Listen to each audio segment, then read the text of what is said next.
किसी समाज, देश आदि की प्रथाएं, विचारधाराएं, विश्वास आदि को हम संस्कृति कहते हैं। समग्र रूप में संस्कृति सुस्कृति को कहा जाए, सही तरीके से बनाए गए कृति, शाब्दिक रूप से सही तरीके से बनाया गया कृति। अब हम जब समाज में एक संरचना का निर्माण करते हैं तो सामाजिक संरचना के दौरान कुछ समाज के नियमाचारों को बनाया गया, समाज की व्यवस्था बनाई गई, जिसके तहत क्या करना चाहिए क्या नहीं करना चाहिए इसको निर्मित किया गया। संस्कृति के रूप में हमारे विचार, विश्वास, धारणाएं बनते चले गए। इन धारणाओं के रूप में हमने इन्हें कई पक्षों में विकास किया, भौतिक अभौतिक पक्षों में, जिसमें विचारों को देखने का और एहसास करने का दोनों पक्ष हमारे सामने आता है। समग्र रूप से आज को संस्कृति पे चर्चा करते हैं। संस्कृति समाजशास्त्र के अंतर्गत, एंथ्रोपोलॉजी के अंतर्गत, सोशल वर्क के अंतर्गत विभिन्न परीक्षाओं में एक इंपॉर्टेंट टॉपिक है। साथ ही साथ ऐसा कौन व्यक्ति है जिसके लिए संस्कृति महत्वपूर्ण नहीं है, तो ये आपके लिए व्यक्तिगत रूप से संस्कृति के संबंध में थोड़ा बहुत जानकारी अनिवार्य है। सबसे पहली बात, शाब्दिक दृष्टिकोण से संस्कृति शब्द का प्रयोग अनेक ढंग से किया जा सकता है, अतः इसके पीछे अनेक साहित्यिक, दार्शनिक, ऐतिहासिक, मनोवैज्ञानिक, मानवशास्त्रीय दृष्टिकोण आदि व्याप्त है। परंतु एक वाक्य में कहा जाए तो संस्कृति मानव द्वारा सीखा हुआ व्यवहार है। What is culture? Whatever we have learned till now, inherited from our ancestors. जो अब तक हमने सीखा है, अब तक हमने क्या सीखा है, कब से सीखा है? तब से जब से मानव सृष्टि में आया, उसकी उत्पत्ति के आज तक जितना उसने सीखा वो सकल रूप से उसकी संस्कृति है। जीवन में मानव ने जब उत्पत्ति प्राप्त करी इस सृष्टि में तो उसने आग जलाने की कला सीखी होगी, उसने आखेट करने के लिए औजारों को सीखा और भोजन के दृष्टिकोण से कृषि का कार्य सीखा। आगे उसने अपने जनरेशन को इसे हस्तांतरित किया और हस्तांतरण की इस प्रक्रिया के तहत लंबी अवधि के दौरान उसने भौतिक और भौतिक तत्वों के दृष्टिकोण से एक संस्कार, एक विचार विकसित कर दिया और जिसे आज एक सभ्य समाज के रूप में हम आप अपने आसपास देखते हैं। इसके दो पक्ष हो सकते हैं, सभ्य और असभ्य, सभ्य और वैचारिकी। सभ्य के दृष्टिकोण से देखा जाए तो वो जो फिजिकल एस्पेक्ट हमारे सामने हैं, भौतिक तत्व जो है वो सभ्यता के परिष्करण है, सभ्यता के उदाहरण है, जैसे नगरों में जिसे हम बहुतायत रूप से देखते हैं, जबकि विचारों, विश्वासों के दृष्टिकोण से हमारी मूल भावनाएं, व्यवहारिक दृष्टिकोण से अमूर्त अवधारणाओं को हम संस्कृति के अंतर्गत छोड़ देते हैं। अब तक का सीखा हुआ व्यवहार अर्थात मनुष्य जब इस सृष्टि में आया तो वह जो ज्ञान प्राप्त करता है आगामी पीढ़ी को हस्तांतरित करता है। अब यहाँ पर देखिए, संस्कृति का अगर हम देखें, सीखा हुआ व्यवहार कहेंगे तो क्या जानवर संस्कृति को नहीं करते?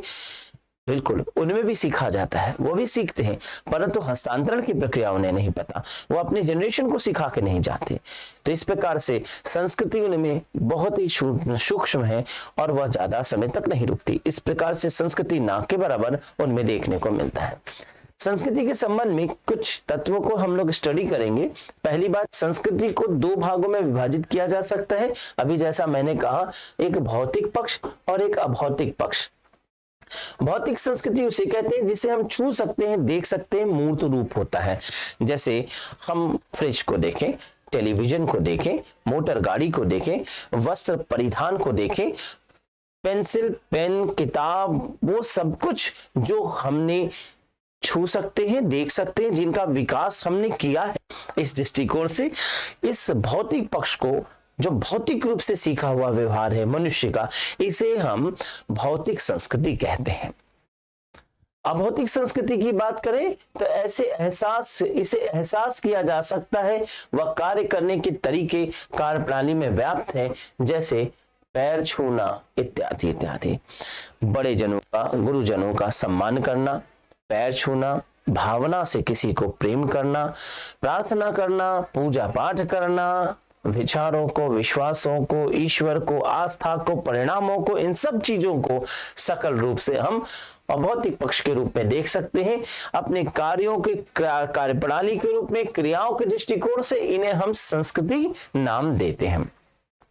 अब यहाँ कुछ विचारक जिनके अनुसार संस्कृति के संबंध में देखें तो सबसे पहले सोरोकिन का नाम आता है।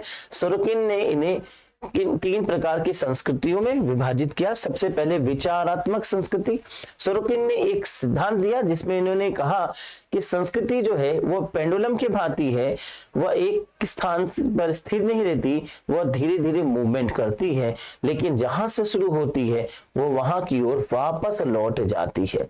इसे पेंडुलम का सिद्धांत, अंतरिम चेंज का इंटरिम थ्योरी ऑफ चेंज भी कहा जाता है, जिसमें उन्होंने कहा कि संस्कृति सबसे पहले विचारात्मक प्रधान थी, यानी विचारों का प्रधान, भावों का प्रधान, धर्म प्रधान, भाव प्रधान, ऐसे प्रधानों के साथ मनुष्य था, जैसे कि धर्म वाले समाज।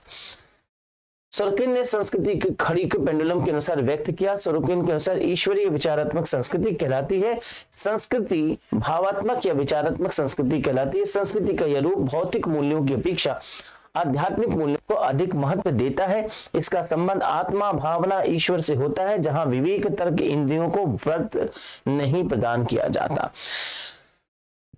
यहां पर क्या है, इंद्रियां सुख महत्वपूर्ण नहीं है, भावनाएं महत्वपूर्ण है, धर्म महत्वपूर्ण है, ईश्वर महत्वपूर्ण है, तर्क गौण है। यहां पर हम भावनाओं को प्रधान देते हैं, ईश्वर को प्रधान देते हैं, आत्मा को प्रणाम करते हैं, धर्म से युक्त होता है। इस प्रकार से विचार प्रधान होते हैं, तर्क प्रधान नहीं होता। तो पहली संस्कृति जिसे कहा जाए वैचारिक संस्कृति, विचार प्रधान की संस्कृति। आगे सोरोकिन कहते हैं कि विचार प्रधान से ये संस्कृति आदर्श की ओर बढ़ती है और अंत में ये इंद्रिय सुख की ओर बढ़ती है। अब यहाँ पे ध्यान रखिए, पहली विचार प्रधान, बीच में आदर्श और लास्ट में है इंद्रिय सुख। इंद्रिय सुख का मतलब इंद्रिय सुख संपन्नता के आधार पे तार्किक, पूर्ण तार्किक समाज। तो तीसरे की पहली बात करेंगे, इंद्रिय सुख संस्कृति में संस्कृति का वह रूप इंद्रिय संस्कृति कहलाता है जिसमें आत्मिक विकास की अपेक्षा इंद्रियों की तृप्ति, मानसिक सुख, विलासिता, जीवन पर अधिक बल दिया जाता है।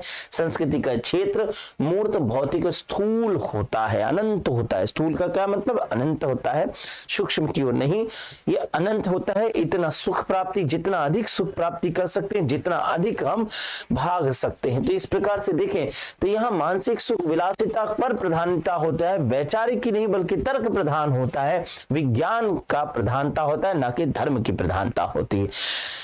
इस संस्कृति को सोरोकिन कहते हैं कि विचार से व्यक्ति चलेगा और इंद्रिय सुख संस्कृति वाले पे पहुंचेगा, लेकिन बीच की एक अवस्था में वो आदर्श के मान पे भी आएगा। इस आदर्शात्मक संस्कृति की क्या विशेषता होगी, यहाँ सामाजिक सांस्कृतिक परिवर्तन के संदर्भ में आदर्शात्मक संस्कृति इंद्रिय और भावात्मक संस्कृति दोनों के बीच की अवस्था होगी, जिसमें इंद्रिय सुख को तो देखा जाएगा पर भावना भी होगा, यानी विचार और तर्क दोनों होगा, धर्म और विज्ञान दोनों होगा। आध्यात्मिक चिंतन दोनों के समन्वय की स्थिति को प्रदर्शित करता है। अब इस उदाहरण से समझ सकते हैं सोरोकिन कहना क्या चाहते हैं। सोरोकिन कहते हैं कि पहले हम विचारात्मक प्रधान संस्कृति में थे, अब हम आदर्शात्मक संस्कृति में हैं और धीरे धीरे ये संस्कृति जो है बढ़ते हुए इंद्रिय संस्कृति की ओर मूव करेगी, या जिसमें हमारा इंद्रिय सुख प्रधान होगा, इंद्रिय सुख हमारे लिए प्रधान होगा। लेकिन हम ज्यादा समय तक इंद्रिय सुख प्रधान वाली संस्कृति में नहीं रहेंगे, क्योंकि फिर हमें तर्क और विज्ञान से निकलकर कहीं ना कहीं से विचार की ओर मूव करेंगे और वापस हम विचारात्मक संस्कृति की ओर बढ़ चलेंगे। लेकिन बीच में हम एक बार पुनः आदर्शात्मक मान की स्थिति में यानी आदर्शात्मक संस्कृति में आएंगे और इस प्रकार से इस संस्कृति का जो है चेंज देखा जाएगा। यहाँ सोरोकिन ये भी कहते हैं कि फिर एक बार विचारात्मक से हम आदर्श की ओर मूव करेंगे और फिर आदर्श से हम एक बार इंद्रिय सुख की ओर जाएंगे और वापस ऐसी पद्धति चलती रहेगी और इस प्रकार से संस्कृति का ये पेंडुलम झूलता रहेगा, एक बार को विचारात्मक, फिर आदर्शात्मक और फिर इंद्रिय सुख, फिर इंद्रिय सुख से विचारात्मक, आदर्शात्मक और फिर विचारात्मक, ये लगातार होने वाला सिद्धांत रहेगा। इस दृष्टिकोण से इन्होंने ये कहा कि जैसे हम अमेरिकी समाज को देखें तो आज विज्ञान और तर्क की ओर प्रधान है, परंतु वह वापस अब योग इत्यादि की ओर बढ़ रहा है और वापस अब वैचारिकी की ओर बढ़ रहा है। तो इस प्रकार से जो विकसित समाज है वो वापस पीछे आ रहे हैं। भारत जैसे समाज जो विचारात्मक और धर्म के प्रधान थे, अब वापस वो इंद्रिय सुख की ओर भाग रहे हैं, लेकिन अभी इस स्थिति में और धीरे धीरे ये इंद्रिय सुख की ओर बढ़ेंगे, लेकिन अभी आदर्शात्मक मान की संस्कृति में जी रहे हैं। तो मैंने संस्कृति पे एक छोटा सा लेक्चर अभी आपको दिया। अगली वीडियोस में संस्कृति से संबंधित और भी कुछ महत्वपूर्ण जो टर्म्स हैं उन पर चर्चा किया जाएगा। आज के लिए इतना। ये आप इन्हें देखिए, ये फैक्ट्स हैं जिन्हें अच्छे से आप कॉपी कर लीजिए। मैं एक शॉर्ट कर देता हूँ स्क्रिप्ट, इसे आप एक बार में नोट कर लीजिएगा। बहुत महत्वपूर्ण क्वेश्चंस है। संस्कृति के अर्थ को मैंने वेट किया, यहाँ मीनिंग क्लियर हो जाती है। संस्कृति के संबंध में 2 तत्व बताए गए हैं, भौतिक और अभौतिक, इन्हें क्लियर कर दिया गया। फिर संस्कृति के संदर्भ में सोरोकिन की जो विचारधारा है, सोरोकिन ने किस प्रकार से 3 प्रकार की संस्कृति की बात करी और कौन कौन से संस्कृति, और अंतरिम सिद्धांत और पेंडुलम सिद्धांत, इसके विषय में मैंने चर्चा किया। आज के लिए इतना ही काफी है। फिर हम आपके साथ मुलाकात करेंगे, तब तक अपना ख्याल रखिएगा। ऐसे ही मैं आपको धीरे धीरे कुछ वीडियोस अपलोड करता रहूंगा जो सोशियोलॉजी और तमाम परीक्षाओं के लिए महत्वपूर्ण होगा। तो फिर से नमस्कार और पुनः मिलेंगे।